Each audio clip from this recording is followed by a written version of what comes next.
So thanks for all of you for attending our 7th annual POW Recognition Day event. Since 1989, the third Friday in September has been set aside to remember our POWs and MIAs, and to renew our ongoing efforts to locate and return those MIAs yet to be recovered. Now please stand if you can, as Shelley Clark leads us in the national anthem. Oh, say, can you see by the dawn's early light what so proudly we hailed at the twilight's last gleaming, whose broad stripes and bright stars through the perilous fight o'er the ramparts we watched were so gallantly streaming, and the rocket's red glare, the bombs bursting in air, gave proof through the night that our flag was still there. Oh, say does that star-spangled banner yet wave o'er the land of the free and the home of the brave. The missing man table you see on the screen is a place of honor in the dining halls of our armed forces throughout the world in memory of our fallen, missing, and imprisoned service members. Now, even though he's not here this evening, I'm going to tell you about a special POW. 20-year-old seaman apprentice Doug Hegdahl was aboard the USS Canberra in the Tonkin Gulf in 1967 when he was blown overboard by the blast of a 5-inch gun.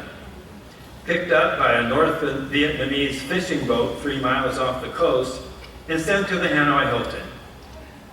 He pretended to be barely able to read or write, and so stupid as to be unable to learn. By 1969, his captors felt he was no further use to them, so in a propaganda move, they offered to give him an early release. Little did they know that Doug had a photographic memory. And during those 2 years, he had memorized the names of 256 of his fellow prisoners to the tune of Old MacDonald Had a Farm. So under orders from the senior American POW, he returned home to provide those names to the government, many of whom had been labeled presumed dead, and to relate the torture the POWs were enduring. Sandra Hamlin, please come forward to the stage.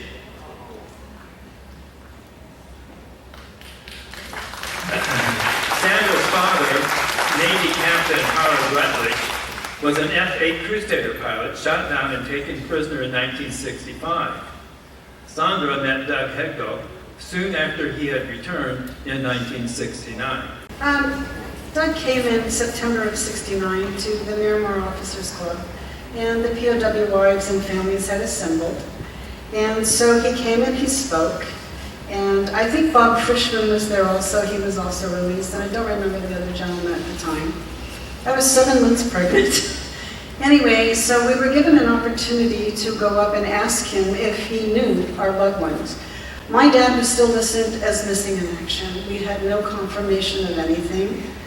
So I went up and with another person whose brother was a POW, and I asked him, I said, "Does the name Howard Rutledge mean anything to you?"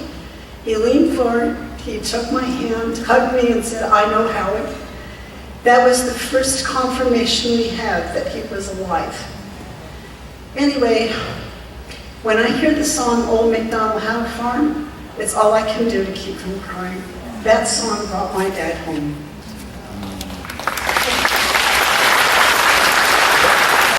Captain Burns, Colonel Jeffrey, Colonel Kirk, Colonel Marshall, and Colonel Seek, please come to the stage and take a seat.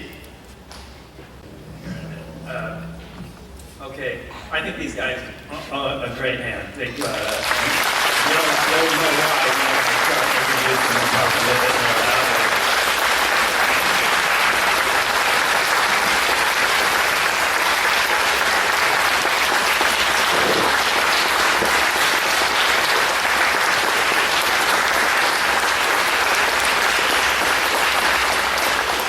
And you can see on the screen what good-looking guys they were and still are.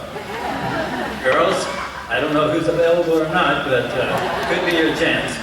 Okay. Now I want each of you to raise your hand as I call your name. Doug Burns was a Navy A-4 Skyhawk pilot shut down in 1966. Go Navy! There you go. Bob Jeffrey was an Air Force F-4 pilot shut down in 1965. F-4 pilot. Tom Kirk was an Air Force F-105 pilot shot down in 1967. Tony Marshall was an Air Force F-4 Weapons Systems Officer, WISO, shot down in 1972.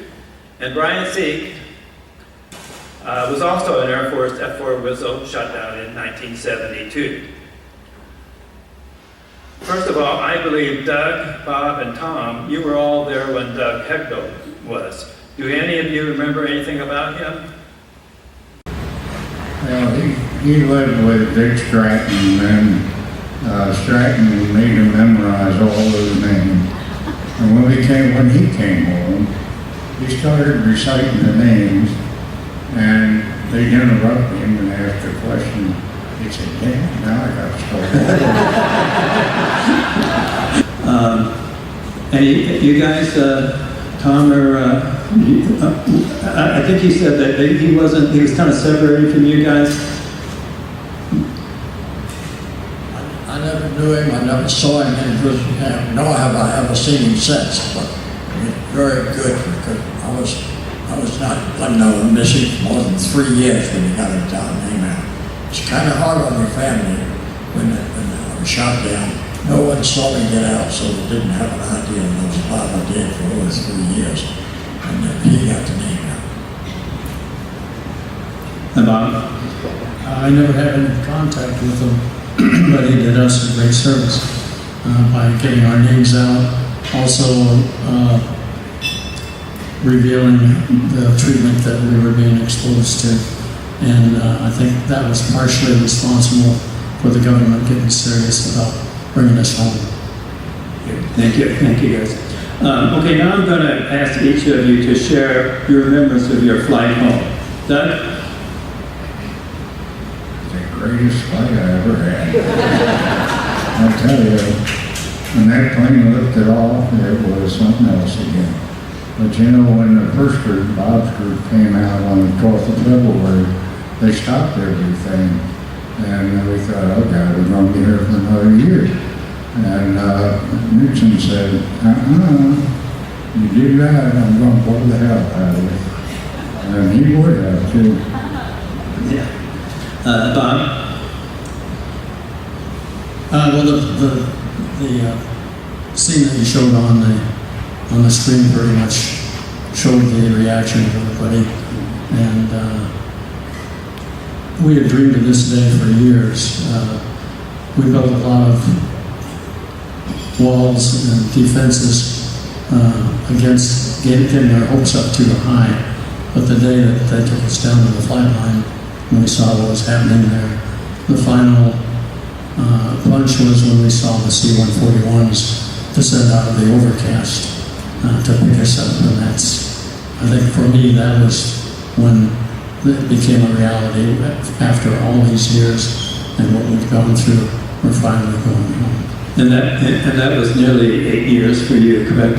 7 years, 2 months. Yeah. The thing that I noticed, and each of us, I didn't really emphasize it in the film, but each of us had an escort officer that we had served with in the Air Force, or in your service previously, who picked you up at that point, took you out to the airplane, kind of made things a little easier for you. I think the first thing I noticed when I got on the airplane, they had flight nurses on the airplane.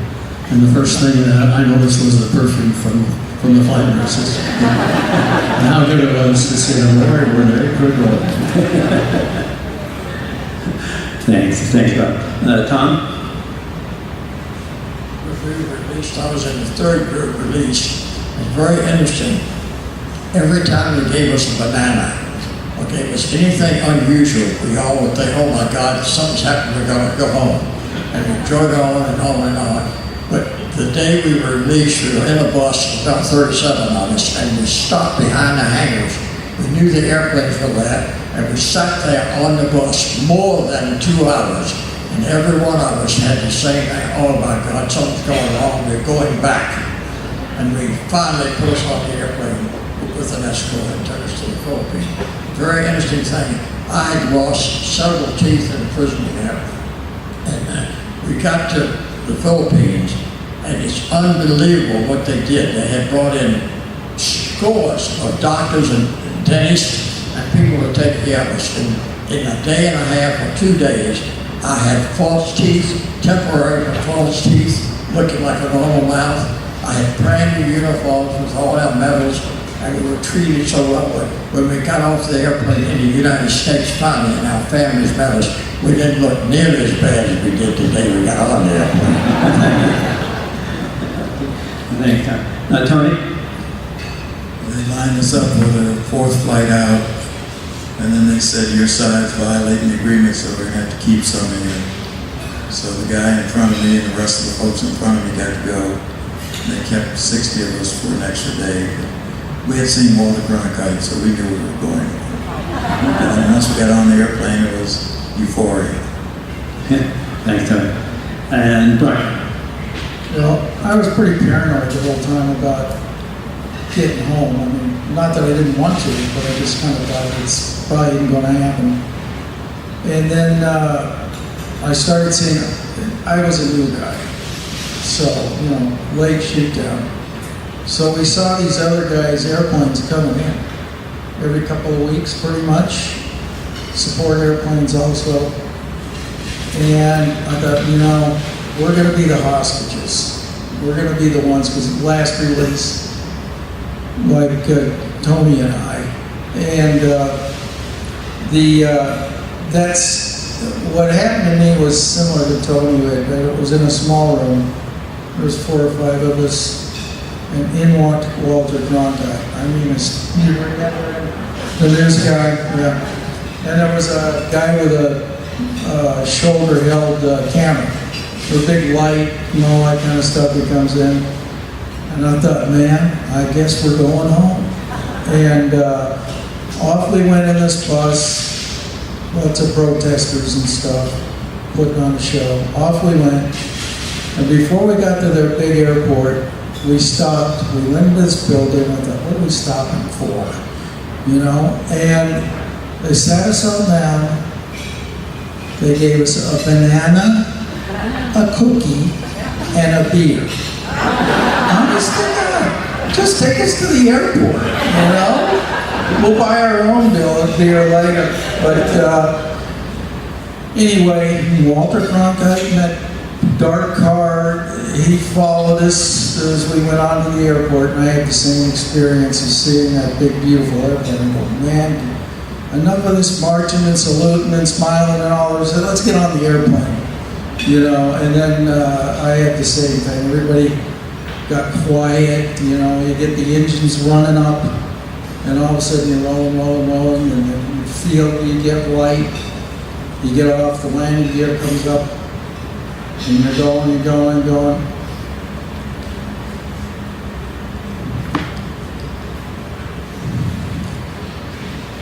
The captain says, we just left Vietnamese airspace. Okay, I'm going to give a hand to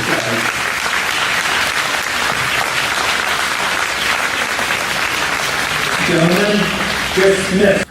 We also have these special guests here this evening. So please stand if I call you, well, I call your name. Corporal Jared Greenlaw was a rifleman in Korea when he was wounded and taken prisoner by Chinese forces near the Yalu River in 1950, but managed to escape back to friendly lines 7 days later. Corporal, thanks for being here. Okay.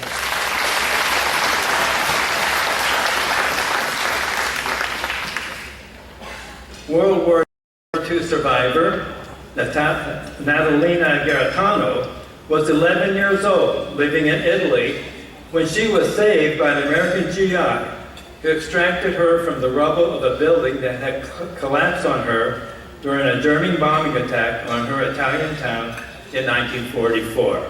Natalina, thank you so much for being here with us this evening.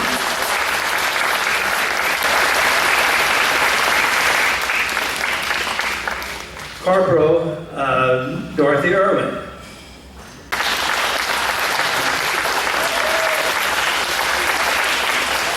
Dorothy was a U.S. Marine Corps Women Marine at Camp Pendleton during World War II. Pete Behenna said, I gotta say, she was a beautiful American Marine. We'll have to, I think we all can agree with that.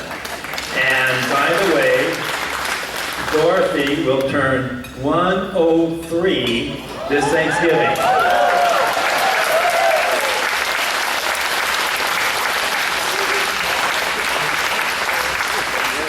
Thank you, Dorothy.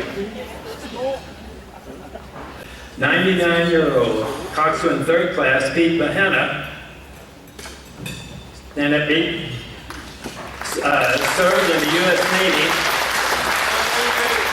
with the Seabees during World War II and is currently a docent here at the museum. Pete, I want you to come up here and have a seat on the stage, please. Pete, since you're going by next year, when you come next year, you will be 100 years old.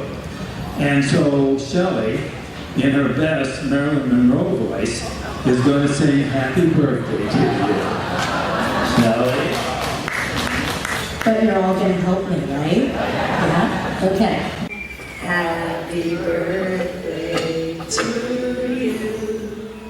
Happy birthday, dear Pete. Happy birthday to you.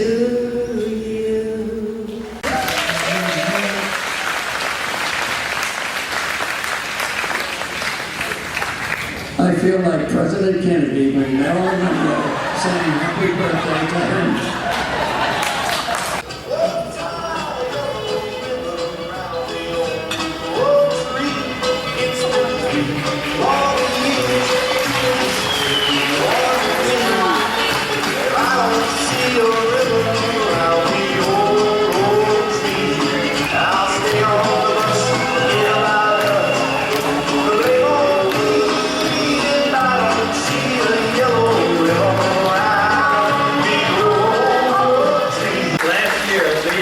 said that Higher Yellow Ribbon became the anthem for Vietnam vets and POWs.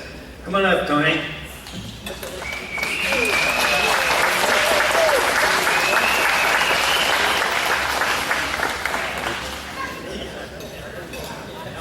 Who is that skinny guy up there? Hey, listen, I'm 81. Until today, I thought I was up there until I met somebody who was 103. Mamma mia. And you're still hot looking. You're still beautiful. May I come for a later?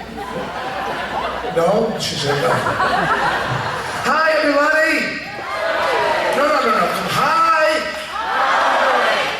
So check this out. So 1973, I get a phone call from Bob Hope. I never met Bob Hope. And I thought the guy on the phone was lying to me. And he said, Tony, this is Bob Yellow Ribbon Hope. I said, really? This is Frank, I don't believe you, Sinatra. He said, no, really, I want you to come to the Cotton Bowl to sing your new record. I heard it on the radio, and that opening line, I'm coming home, I've done my time, is exactly what all the POWs are saying and what their families prayed for. 500 plus, when you come to the Cotton Bowl, 70,000 people are going to be there. And you open the show with that song. Now remember, when I tell you that song had not been out 4 weeks. So it wasn't #1 yet. Most people never heard of it. But he had a feeling about veterans. He had a feeling about the military, as we all know. There was only one Bob Hope. Would you agree with that? So, are you in the mood to hear the story? Am I taking up time? Are we good? We're good. Because it was the beginning of a dream for me. Not because I had a hit record, but because of what the hit record has done. And because of the POWs in 1973, that little song has raised over $100 million for veterans. Not me, but the song. 25 years in Branson, Missouri, free shows every single week. During the week of November 11th, I never charged a veteran for any performance I've ever done, and never will. Only God will retire me when it comes to veterans. But I'm wearing a bracelet tonight. Where's Mrs. Long? Mrs. Stephen Long, sitting right there, was the reason I got involved with my work for military. Her husband, Stephen Long, was a POW. And out of the 500 plus of those POWs, we became brothers, we became best friends. And I still feel that way about Stephen. I'll never meet in my life more braver guys than those guys that came home. That's every Vietnam vet, not just our POWs. But our POWs was the first time I sang that song. Imagine, the first time God had me sing that song was to welcome home those 500 plus brave individuals. So I become friends with Stephen. And I come over in the morning to have breakfast with him. And I said, Steve, you were held captive all these years. If you had one thing that you would want right now that you couldn't have then, what would that be? He said, pancakes. I said, pancakes? With maple syrup. Pancakes with maple syrup. Hang on a second. Room service. Can I have some pancakes with maple syrup, please? Steve, how many do you want? As many as they got. I said, Steve, do you realize that you will taste pancakes like I have never and never will taste a pancake? In God's way, do you realize that you'll be able to smell a flower like I won't even know what a flower smells like compared to you? You know the lessons that you're going to be able to share with young people because of your experience, as ugly, as terrible as it was? You'll be able to change lives. God gave you one more ammo to shoot. You shoot down the enemy by making America great again. Am I right? Come on, talk to me. I'm 81 years old now. I'm not a kid. I love you guys. I love my country. The yellow ribbon has allowed me to show my love for my country. Stephen Long took my hand and took me along. We lost. I have reunion with these POWs. You know I'm right. And those of you who are here, in some way, form or another, for 54 straight years since they came home. But they helped me. They taught me. They taught me humility. They taught me what a hero really is. They taught me what it is to be in the military. There's young children in here. And I want them to know that that young man is blessed. And he's making other young children blessed by his story. And look at the smile on your face. The smile on your face is there because you know you have the eyes of a child and the heart of a child, and you know what all that meant, don't you? Because as we get older, we lose that. And the only thing that reminds us to keep that childlike heart is to come up to you and say, what's your name? Julie, How old are you? 7 years old. You know how old your Uncle Tony is? 81. What kind of a face is that? She looked like this. But you see, all these guys in here and these women, they went to war to protect you. Because you're the future. You are what is going to make America great, not us. You. I came all this way because I don't want to leave here without telling you how really we are privileged to be in this hangar. How privileged we are to know the Long family. How privileged we are to know the doctor. How privileged we are to be here with these guys who humbly sit and listen about them. They listen about them humbly. They don't want anybody complimenting them. Humble. That's what our military, that's the strength of American military. They're humble. Because they know that they fight for the most important country on the planet Earth. There isn't a country in the world where people won't swim through shark-infested waters and walk the hot desert to get to be here. And who makes it free for us and beautiful for us? Our military. So as I close this conversation with you, to the military who's here, thank you for your service. Welcome home. We are now and forever grateful to you. Yes. Hey, can we sing Yellow Ribbon? You think? Is that possible? You got something here? Come on. Come on, you're rolling the big number. This song. I'm coming home, I've got my time. I've got to know. If you receive my letter, you will soon be free. Don't worry about it. Then you know just what to do. If you still want me, come on. If you still want me, number one, let's go. Everybody, come on. 10 times.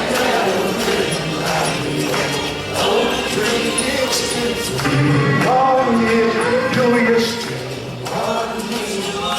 I am sure I'll stay on the bus, forget about us. Put the blame on me if I see that yellow ribbon. Now the whole hangar is cheering, 'cause they can't believe what they see. 100 yellow ribbons around the I'm coming home. I'm coming home. I am coming home. Good time, 100 ribbons, beautiful ribbons. Oh yeah, oh yeah. Just like that. Time that yellow ribbon down before. Oh, God bless you. Thank you. Thank you. Oh, thank you. Thank you.